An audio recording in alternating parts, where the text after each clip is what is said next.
My name is Miho Lee, and I'm coordinator for the Comfort Women Justice Coalition. And I'm here to witness this historical moment where the San Francisco Board of Supervisors will be voting in the proposed resolution to urge the city to erect a memorial for comfort women.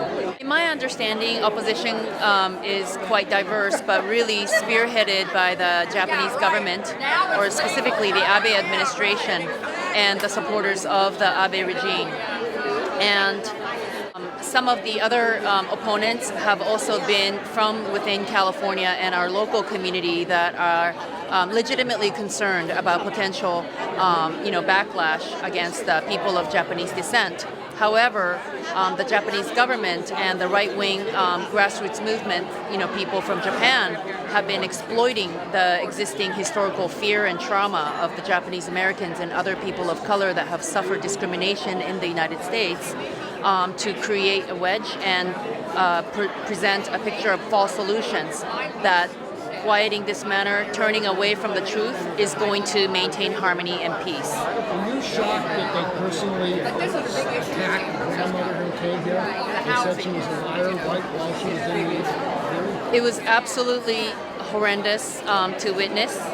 At the same time, I'm not quite shocked, as I'm familiar with a lot of the rhetoric that is abound within Japan. As a Japanese language reader, I'm aware on the news and through the words of my family and colleagues throughout Japan that increasingly there is vocal denunciation of survivors of Japan's sexual slavery system as liars and greedy prostitutes. And that has been one of the key arguments to discredit the people calling for justice for all survivors. It seems like they were saying they're called deniers, deny the history. Does it appear to you that the Japanese government is actually pushing and encouraging people to deny the history by what they did here today? I think recent history in the United States in opposing the specific movement to erect memorials for comfort women itself has already demonstrated that Japanese government is playing an active role in the denial of history. In fact, the foreign ministry in Japan has tripled its annual budget for global diplomacy, specifically dedicated to reversing the historical narrative surrounding Japan's war crimes, including the comfort women issue. I certainly can't speak for the Japanese government, but I agree with a lot of the scholars and close observers of the Abe regime that the comfort women story is very inconvenient in the attempt by the Japanese government to glorify and justify its past wars of aggression. Right now, Japan is in the midst of rearming itself, preparing policies and legislative framework and the legal framework within Japan to be able to be prepared for war. If a third-party nation is attacked, Japan can trigger the argument of self-defense and wage attack. In light of the recently passed security bills, AMPO, this is exactly what the Japanese government will be able to do, in perfect legal compliance.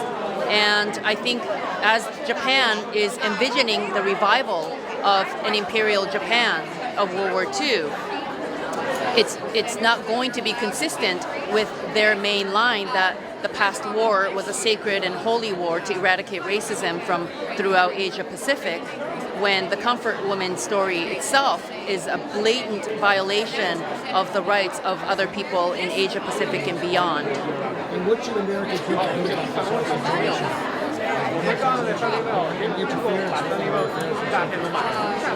Yeah, we're very fortunate to be amongst many people in this country and in our community that have lived experiences of confronting the truth even if it is difficult, so as to push forward the difficult discussions to achieve reconciliation and true healing.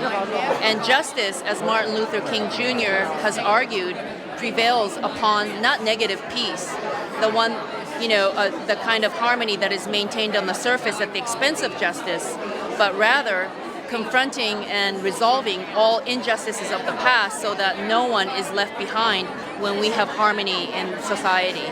And so I think the people of this country who can attest to part of the strength of our diverse community being attributed to such courageous acts of our bearers in the past, can definitely resonate with the effort that we are waging here to preserve the truth of what Imperial Japanese Army did during the war, not out of hate or vengeance, but rather out of our commitment to ultimately preserving peace and all rights for women, girls, and other marginalized peoples, especially in times of war and conflict.